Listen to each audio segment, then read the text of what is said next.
We've been focusing a lot on Park City these days as Sundance lights up the town. Main Street, of course, is the center of all the activity. Parties, fancy dinners, showing up right on the street there, right? It's hard to believe, though, that much of the glitz and glamour takes place over an old rail yard. See, Park City had miles of train tracks to transport ore and the miners. And Craig Worth, you were looking into this. I do remember that. In 1986, they tore up 32 miles of track that stood in the old Park City Depot area, which is off of Main, and the abandoned rail yard quickly filled up with, you guessed it, hotels, condos, restaurants. And the street, Main Street in Park City became about twice as long, and you would never know that Park City was really quite a dusty old rail town to go with the miners. You know, it's amazing how much Park City has changed over these 40, 30, even 20 years. We have lots of film and pictures that show historic snippets of the transformation, and this is one of those stories. There are miles of buildings just past the old Park City train station. Yes, difficult to believe. These old-looking buildings really aren't old at all. You see, this was an abandoned rail yard. Yes, and nothing else 35 years ago. We rolled the tape from the late 1980s.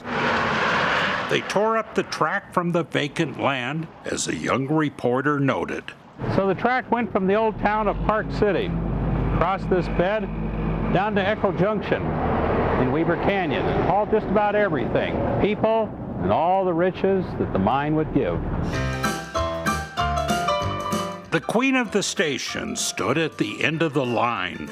It's where miners sent for their families and sent out the ore.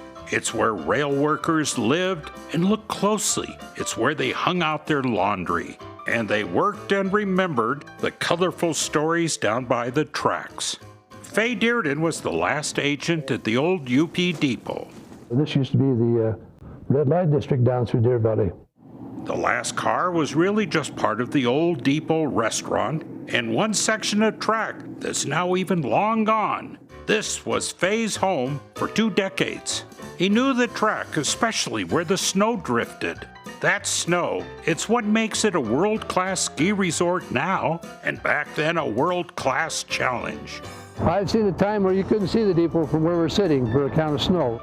The snow did bring a curious crowd to Park City as early as 1939. They called these snow trains to take people to some remote place called Deer Valley. Well, the ore got through here, even with the snow, except for the day of the runaway train. It was certainly noted in the park record. Here's what happens when a train goes away without its engineer. Somebody looked out and they saw the engine going. So we all run out the door. Down there about where the garage is, used to be there, is where his caboose was. The engineer, he took off on a dead run trying to catch it, and the rest of us jumped in my car and headed down, thought we'd catch it down to the crossing down here. We could catch it there and set the brakes on it. When we got down there, all we got to see is the dust of the train as it tipped over going around the bend. Well, with or without engineers, the trains were leaving town.